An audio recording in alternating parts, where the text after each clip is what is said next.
हर प्रकार का संक्रमण से वो बचेगा। उसको समय पर अपन टीकाकरण कराएं। और भी कोई प्राथमिक उपचार हो सकता है वो बताएं। जड़ी बूटी चिकित्सा के घरेलू उपचार बताएं आप। जैसी उम्र का आदमी उसके हिसाब से उसको उपचार बताएं। खाने पीने की चीज़ से उसको सुधार करें, क्योंकि आयुर्वेद तो कहता है कि स्वस्थ के स्वास्थ्य की रक्षा ही परम धर्म है। ये तो 5000 साल पहले नहीं किया। तो अपन लोग क्या कर रहे हैं? सबसे पहला काम यही रहेगा हमारा, स्वस्थ कोई व्यक्ति आपके पास आया तो उसकी स्वास्थ्य की रक्षा के लिए हम लोग वो सब कदम उठाएं जिससे कि सामने वाले की हानि नहीं हो। उसको ड्रग के रूप में कोई चीज़ नहीं लेनी पड़े। खान पान की चीज़ों से हम उसका दिनचर्या सेट करें, रात्रिचर्या सेट करें, ऋतुचर्या सेट करें। अलग अलग ऋतु में अलग अलग भोजन है। बहुत ज़्यादा ठंड पड़ रही है और आप ठंडी चीज़ खिला रहे हो, तो ये जानकारी स्वास्थ्य कर्मी को ही रहेगी, मरीज तो खा लेगा।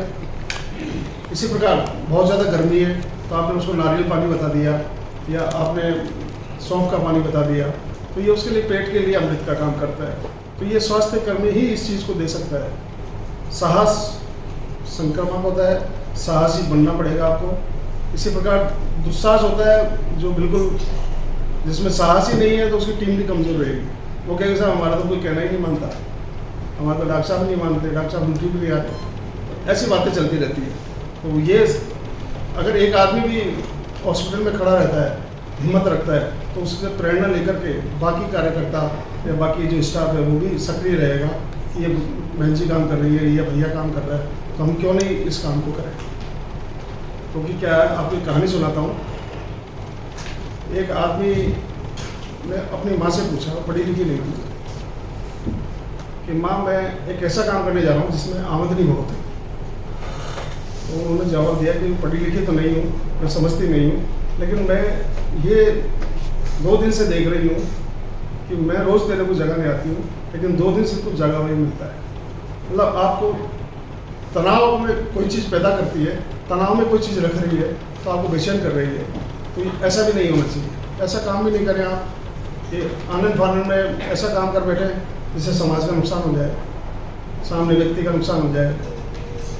रही बात प्राथमिक उपचार की, तो प्राथमिक उपचार भी आप लोग थोड़ी बहुत जानकारी मैं आपको देता हूँ। प्राथमिक उपचार में भी आपको डॉक्टर मिलने की ज़रूरत नहीं है, सामने वाले की मदद करनी है और डॉक्टर तक पहुँचाना है।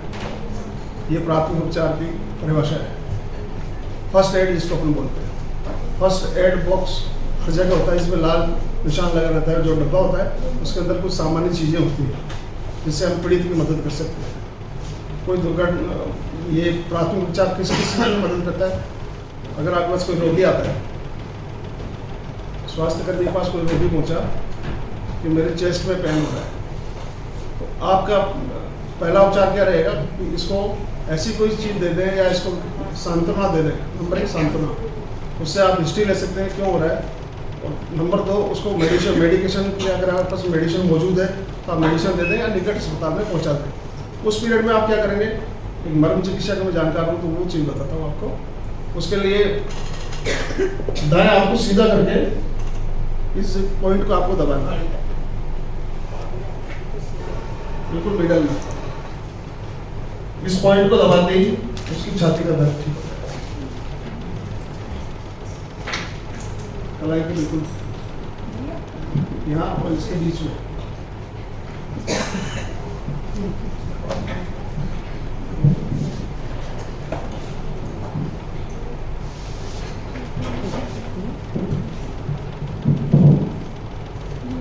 या मरीज के अंगूठे से आप इस पॉइंट को अपने खुद के अंगूठे से मरीज की कलाई पर प्रेशर देंगे।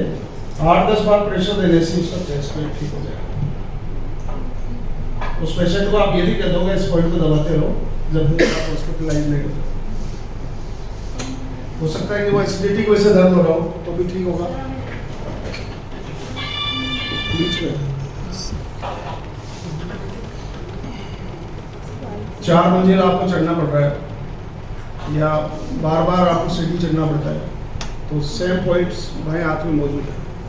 इस पॉइंट को दबा के भी आप बिना सांस फूले, या कोई अस्थमेटिक पेशेंट आपके पास है तो उसको बाईं तरफ वाला पॉइंट बताओ आप कि बिल्कुल मध्य में इस पॉइंट को दबाएंगे तो आपके श्वास जो उठता है, इसको आयुर्वेद में तो तमक श्वास कहते हैं, ब्रीथ लेने में जिनको प्रॉब्लम होती है उनका पॉइंट होता है। किसी की शुगर लो हो गई, अब क्या करो, शुगर हो जाए या तो चीनी पर खिलाएंगे, अगर आपने नाप के देख लिया तो छोटा सा उपाय क्या करना है, बिल्कुल हथेली के ठीक बीच में जोर से प्रेशर देना है, ठीक बीच में।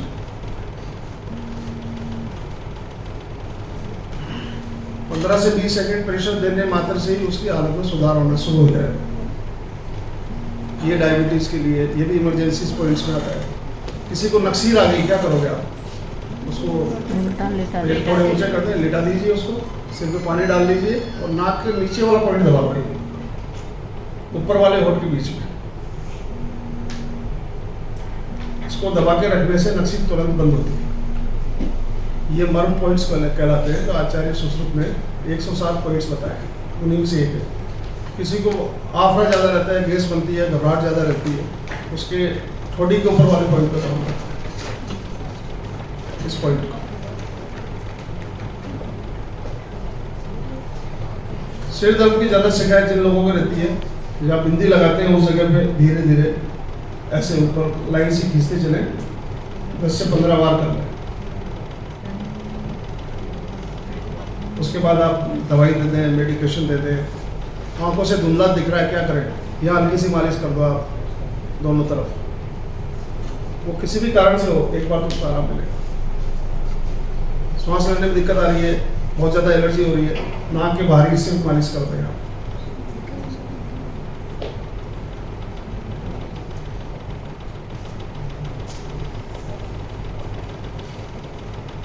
अचानक मिर्गी का दौर आ गया, क्या करेंगे आप?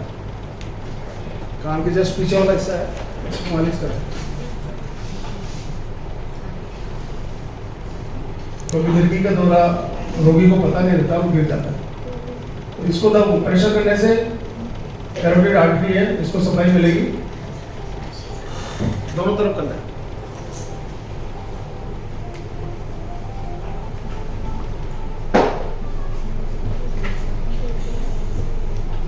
कोई पेशेंट जल जाता है तो क्या करते हैं?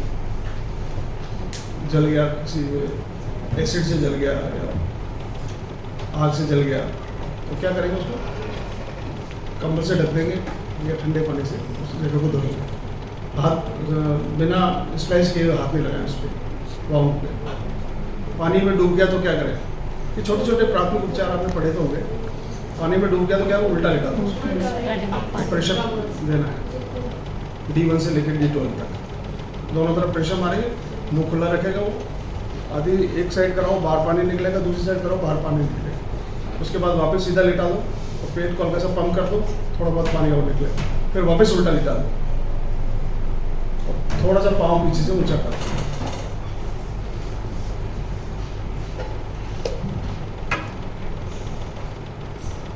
आपके सामने ऐसा रोगी आ गया जिसको सांप ने काटा है, उसका चिन्ह क्या है? 2 निशान मिलेंगे। सारे सांप जहरीले नहीं होते। उन निशान को देख करके आपको हार्ट की तरफ, जैसे यहाँ आपको सांप ने काटा तो यहाँ बांधना है, बहुत टाइट रुमाल से उस जगह को बांध दें और उस जगह ब्लेड से कट कर दें, जो निशान हुआ है उसको कट कर दें और उसको साबुन से धो लेगा उस जगह, और बंद खोले नहीं जब तक कि उसको मेडिकेशन नहीं हो जाए, हॉस्पिटल उसको नहीं करा। प्राथमिक उपचार के 3 सिद्धांत हैं, A, B और C। ए का मतलब होता है एयरवेज, श्वास लेने में तकलीफ है या नहीं। आपको सांस रखना है, इसमें भी कोई दुर्घटनाग्रस्त आदमी मिला आपको या हॉस्पिटल उसको ले आए तो पहले ये चेक करो उसको श्वास भी आ रही है नहीं आ रही। तो क्या करोगे? कान को उसके पास, नाक के पास ले जाओगे, ऐसे साउंड आएगी नहीं आएगी।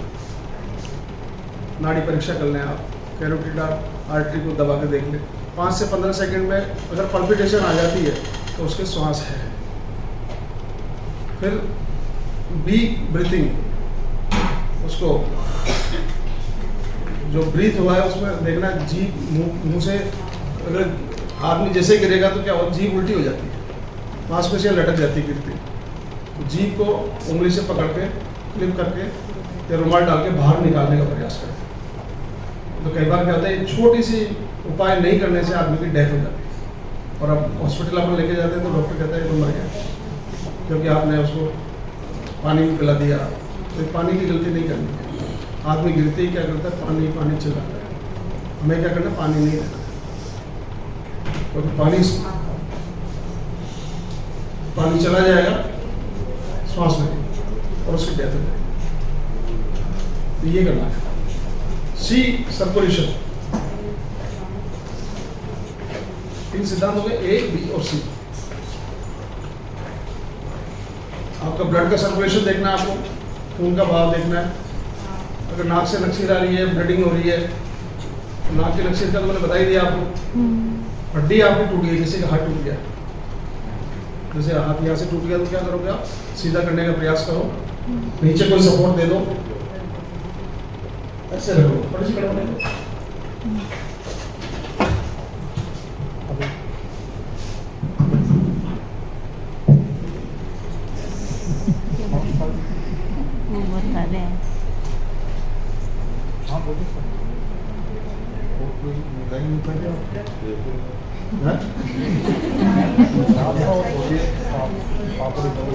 डेमो भी आपने देने के लिए बहुत अच्छे से इससे सपोर्ट मिल गया। हाँ। इससे बढ़िया कोई सपोर्ट नहीं है। दुर्घटना का रोड पे आदमी मिला तो क्या करोगे, कपड़ा तो रहता नहीं है आपके पास, शर्ट पहने हुए रहता है आदमी, ऐसा आप करते हैं। Thank you sir. मैं करूँगा आपको एयरवेज का, ब्रीथिंग का, सी सर्कुलेशन का, 3 प्राथमिक उपचार के सिद्धांत हो गए। इमरजेंसी पॉइंट मैंने बताया, खुद स्वस्थ कैसे रहे, व्यक्तिगत स्वास्थ्य कैसे प्राप्त हो, ध्यान देना, बहुत महत्वपूर्ण चीज बता रहा हूँ। सुबह कितने बजे उठते हैं आप लोग? 4 सही बताओ, ऐसे नहीं। 4:30 तो जल्दी उठते हैं। थोड़ा बहुत एक्टिव होने में 15-20 मिनट लग जाते हैं, फ्रेश वगैरह होने के बाद।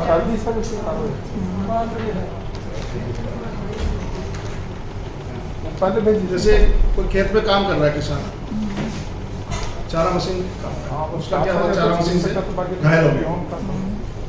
घायल होने के बाद आपकी जिम्मेदारी, वो तो पेशेंट आ गया आपके पास, आपने उसका इलाज किया, लेकिन आपकी जिम्मेदारी यही खत्म नहीं होती है कि आपने इलाज करके भेज दिया। आपकी जिम्मेदारी ये भी है कि चारा मशीन से क्यों कटा, चारा मशीन में क्या टेक्निकल कमी थी, वो भी आपको देखना है, या चारा मशीन किसके द्वारा क्रय की गई थी, वो भी देखना है। ये सारी जानकारी आपको समरी के रूप में दिमाग में रखनी है, तब जाके ये दुर्घटनाएं रुकती है। स्कूलों में दोपहर का जो पोषक आहार दिया जाता है, वो भी आपके लिए ऐसा नहीं कि सरकार दे रही तो राशन लगे होंगे तो खराब है, ऐसे मन में जैसे भावना रखो वैसा हो जाएगा। क्योंकि आपने उसकी कहानी सुनी गुरुजी, तेंदुलकर की कहानी सुनी, सचिन तेंदुलकर, जब पिच पे वो खड़ा हुआ था, उसके टांगे काम नहीं करती, लेकिन उसने, उसकी मन की भावना इतनी प्रबल थी कि वो 13 शतक लगा चुका, इतना बढ़िया खेला कि वर्ल्ड में नाम कर दिया। तो मन की भावना जितनी प्रबल होगी, काम उतनी अच्छे होते हैं। तो घायल की मदद करने के लिए ABC का सिद्धांत आप अपनाओ। खुद को व्यक्तिगत स्वास्थ्य प्रदान करने के लिए मैं कुछ उपाय बता रहा हूँ, वो आप सुबह उठते ही करना है। ऐसे बना लो हाथ अकेले ही, दोनों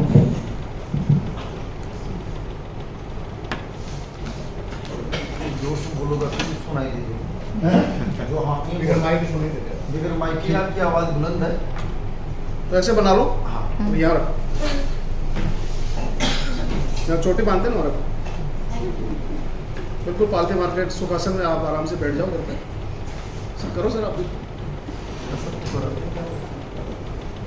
ये दबाना नहीं, केवल टच करना। इसको अधिपति मर्म कहते हैं, राजा है मर्मों का। क्या करेंगे अपन, 3 बार ओम का उच्चारण करेंगे।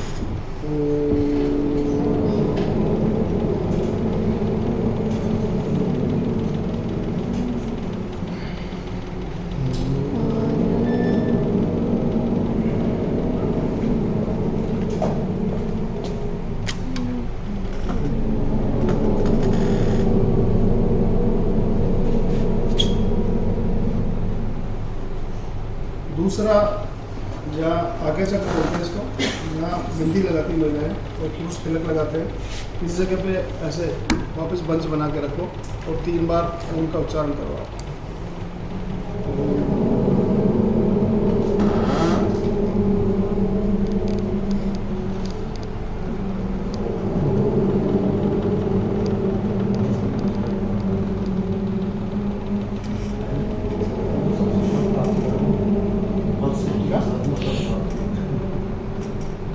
इसी प्रकार अपांग मर्म कहते हैं इसको, आँख के बाहर। उसमें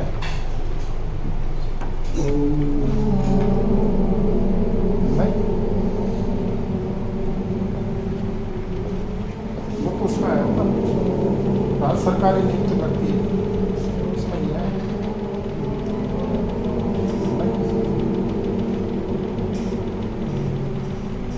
क्या नाक के बाहर।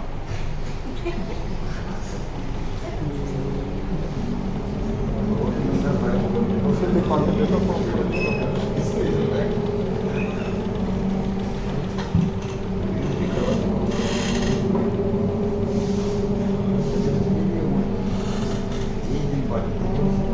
इसी प्रकार कान के बाहर। हाँ सर,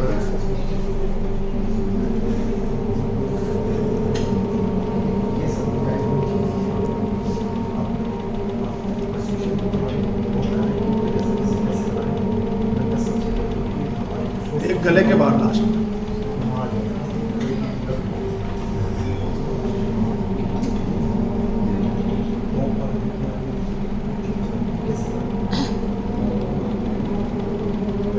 अब इससे क्या हुआ, ये शरीर का 5% हिस्सा है, पेन का ढक्कन है। 95% हिस्सा तो नीचे का है, जो दिन भर रगड़ता रहता है, काम करता रहता है, जैसे आप नौकरियां करते रहते हो। और ये 5% हिस्सा है, ये ढक्कन है, ये बहुत महत्वपूर्ण है। ये हमेशा ऊपर ही रहेगा, टाँगोगे तो भी दिखेगा। तो आपके ऊर्जा चक्र बढ़ाने के लिए, आपके शरीर में एनर्जी लेवल बढ़ाने के लिए इससे बढ़िया कोई उपाय नहीं हो सकता। मैं तो सैकड़ों सेमिनार्स कर चुका, करता रहता हूँ। तो ये ज़रूर मैं कहता हूँ, मर्म विज्ञान के हिसाब से ये उपाय करेंगे तो एनर्जी लेवल बढ़ा रहेगा। क्योंकि शरीर 5 भौतिक है, 5 तत्वों से बना हुआ है। आयुर्वेद में त्रिदोष के साथ उसका बहुत ज़्यादा सामंजस्य है। त्रिदोष गड़बड़ होता है तो पंचमहाभूत भी गड़बड़ होते हैं अपने शरीर के। प्रकृति में कोई चेंजेज आता है तो अपने शरीर में चेंजेज आता है। जब ज्वार भाटा आता है तो केकड़े को आप हिमालय में ले जाओ, वहाँ भी फड़फड़ाहट आएगी उसमें। वहाँ ज्वार भाटा आया, वहाँ भी आएगा, क्योंकि प्रकृति से जुड़ा हुआ है। उसके पास कोई सूचना तंत्र नहीं है, लेकिन उसके शरीर में वो चीज़ अपने आप, वो ऑर्गन्स अपने आप उस टाइम पे ज्वार भाटा वाली स्थिति में आ जाती है। शरीर की प्रकृति जितनी बलवान होगी, बैलेंस में रहेगी, हम उतनी स्वस्थ रहेंगे। कोई वाती प्रकृति का है, कोई पैथिक प्रकृति का है, कोई ध्वज प्रकृति का है। और इन तीनों पर ही सारे सिद्धांत आधारित है आयुर्वेद के। स्वस्थ की परिभाषा छोटी सी जो मैंने बताई है, आयुर्वेद में बहुत विस्तार से, जो शारीरिक रूप से स्वस्थ है, मानसिक रूप से स्वस्थ है, सामाजिक रूप से स्वस्थ है, प्लस जो आध्यात्मिक रूप से स्वस्थ है। तो आध्यात्मिक स्वास्थ्य हमको ये मर्म चिकित्सा से ध्यान करने से, अब 10 मिनट खुद के लिए निकालो ध्यान करने के लिए, मेडिटेशन से आपको मिलेगा। और इन्हीं चीज़ों को आप बताओ लोगों को, केवल इतना सा बता दो आप कि ऐसे हथेली को रगड़ने से रगड़ो। फ्री कंसल्टेंसी लेकिन बहुत काम की।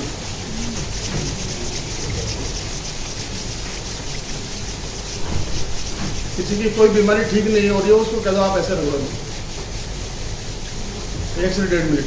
उसके बाद उसको कहो दूर रखो, धीरे धीरे पास लाओ, तो एक हल्की सी वाइब्रेशन इनमें आएगी। आप देखो खुद को महसूस होगी, खुद की वाइब्रेशन। ये रोज करने से इतनी ज़्यादा बढ़ जाएगी कि आप आपस में मिला ही नहीं पाओगे। आप करके देखिए।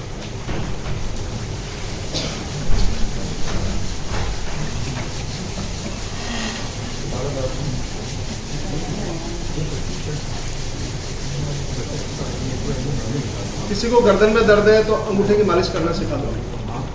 ऐसे गर्दन दर्द के लिए, सर्वाइकल के लिए, फ्रोजन सोल्जर के लिए इमीडिएट आराम मिलता है। इसकी खास बात क्या है, इमीडिएट आपको पेशेंट तुरंत कहेगा आपसे क्या आप रेगुलर करेगा, वो चीज़ ठीक हो जाती है। क्योंकि नसों का एक हिस्सा सिर में होता है और एक होता है पाँव के तलवे और हाथ की हथेली। तो सिर के नसों को अपन दबा नहीं सकते, यहाँ से अपन स्विच का काम कर सकते हैं। जिन लोगों के पाँव में दर्द रहता है वो बीच की दोनों उंगलियों को एक साथ मालिश करें।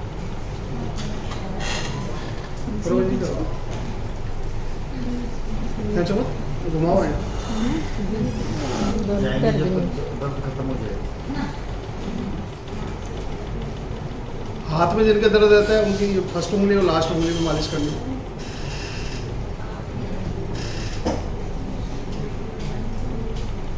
आप इनकी देखो पीछे की संरचना देखो बिल्कुल घुटने जैसी है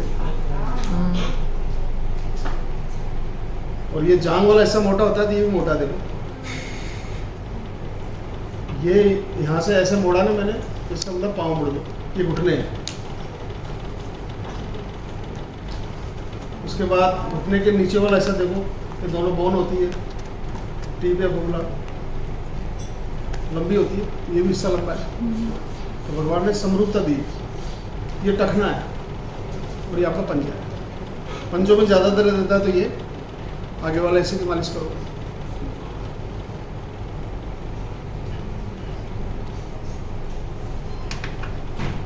जिन लोगों को एलर्जी रहती है स्किन की, वो कोने मोड़ के जो ये सलवट नज़र आ रही है इसके नीचे दबाएंगे आप।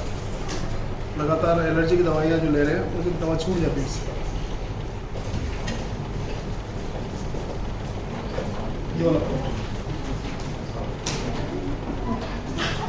पूर्व पर संधि को बोलते हैं आयुर्वेद में इसको, पूर्व पर मर्म।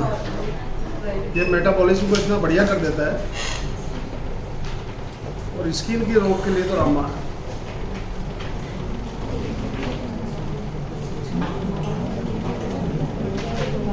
सामने वाले व्यक्ति सत्य बोल रहा है झूठ बोल रहा है कैसे पता करें? बताइए चीज आप। सीधे ऐसे करना है या ऐसे करना है?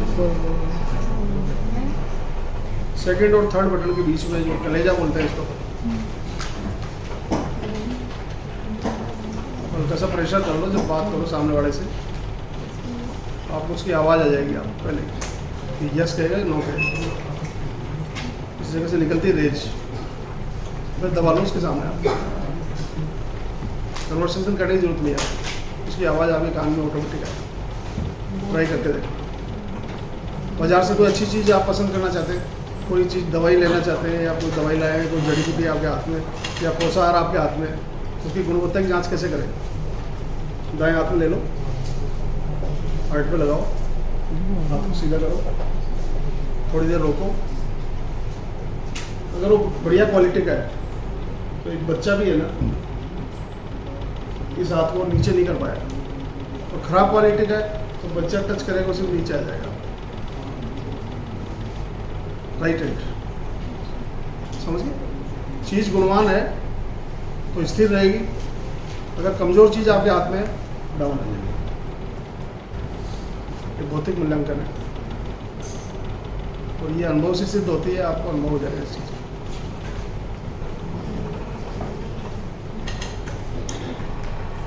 पैरालिसिस का रोगी आ गया, क्या करो? आनंद पानी में दुनिया भर के उपचार है, आपको केवल इतना ही कहना है कि अंगूठे की मालिश करते हो, तो स्टाम्प लगाते हैं ना वो जगह। इसमें 10 पॉइंट ऐसे हैं जो लगभग ठीक करते हैं। इधर का पैरालिसिस हुआ है तो इस साइड पॉइंट मिलेगा, इधर पैरालिसिस हुआ है तो इस साइड पॉइंट मिलेगा। अंगूठे का, पाँव के अंगूठे का और हाथ के अंगूठे का पॉइंट, 10 पॉइंट होते हैं, 3 3 3, एक लास्ट। मेरी खुद की किताब भी है एक्यूप्रेशर, तो टेक्स्ट बुक में पॉपुलर बुक डिपो मिल जाएगी या नेट से ले लेना, उनमें सब चीज़ें बताइए। नशा छुड़ाना है, बातें कितनी भी कर लो छोड़ेगा नहीं नशा, ये भी अपने लोगों का काम है। नशा मुक्त कैसे करें? इंडेक्स फिंगर, उनको कहो इंडेक्स फिंगर को आगे से धीरे धीरे चबाता रहे बस।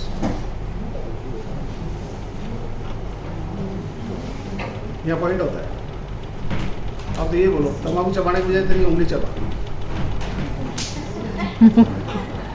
सिगरेट पीता है उसकी जगह ये कर। इस पॉइंट को जैसे दबाएंगे जो अंदर से तलब उठती है स्मोक की, तम्बाकू की, एल्कोहल की, वो धीरे धीरे छूट जाएगी। कई रोगी को बिना बताए भी करते हैं तो उनको आप ये कह सकते हैं कि भैया आपके एनर्जी लेवल बढ़ाने के लिए कर रहा हूँ, आपको बहुत तेज़ भूख लग रही है, प्यास लग रही है, क्या करो? पानी की व्यवस्था नहीं है, ऐसी जगह पहुँच गया ना, खाना भी नहीं है, पानी भी नहीं है, छोटी उंगली के बीच वाला पॉइंट दबा लो।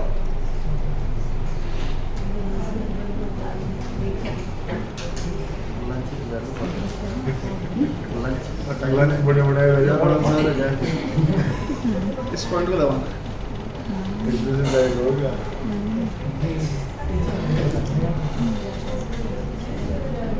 जीवन की गुणवत्ता, घर साफ सुथरा रहना चाहिए, अपना शिक्षा अच्छी होनी चाहिए, मृत्यु दर में कमी आए और शिशु स्वस्थ पैदा हो, उसके लिए समाज के साथ साथ सरकार लगी हुई है।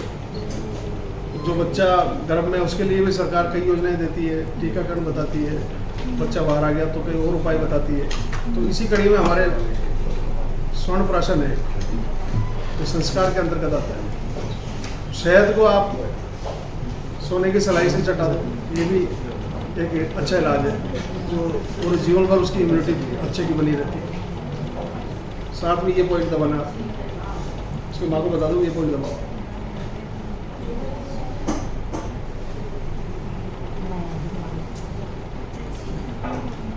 जल जाए कट जाए उसमें सबसे बढ़िया एलोवेरा काम करता है। आप उसमें हल्दी लगा दो, दोनों को मिला करके लेप कर दो। तो पहले जब योद्धा झगड़ा करते थे, लड़ाइयाँ होती थी महाराजाओं के टाइम, तो एलोवेरा ऐसा था जो तुरंत रिपेयर करता था। लेकिन उसकी प्रजातियाँ कई प्रकार की, कौन सा एलोवेरा ले, काम सभी एलोवेरा करते हैं। उसमें जो खरा एलोवेरा होता है, जो थोड़ा कड़वा लगे खाने में, वो बहुत ज़्यादा उपयोगी होता है, बाह्य प्रयोग के लिए भी और अंतर प्रयोग के लिए। तो रोज़ 2 चम्मच एलोवेरा खाने वाला आदमी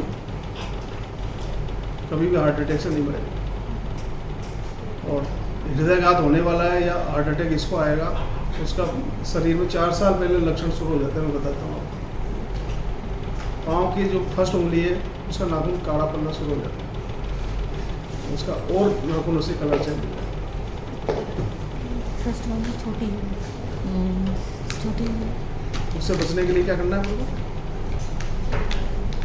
छोटी उंगली के जस्ट नीचे पॉइंट है, इसको दबाना है, बायां। नाखून का रंग बदल जाएगा धीरे धीरे। यहाँ भी दबाना है, पाँव में भी दबाना है, इसीलिए तलवे में।